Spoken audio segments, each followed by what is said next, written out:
how to delete conversation on Messenger from both sides. So if you want to delete a conversation from both sides of your Messenger, then this video might help you. So make sure you watch this video till the end and do subscribe to our channel for more videos like this. Now let's get into the video.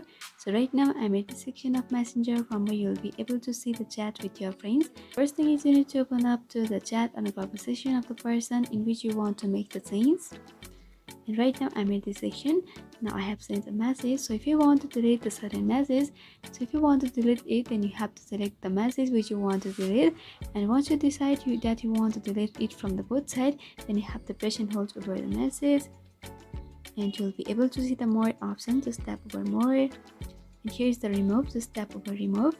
And here is unsend option, but there may be also option for remove for everyone. You can select either for remove for everyone or unsend. And by doing that, the message will be unsent, and the person also won't be able to see that the message that you have sent previously. This is the thing.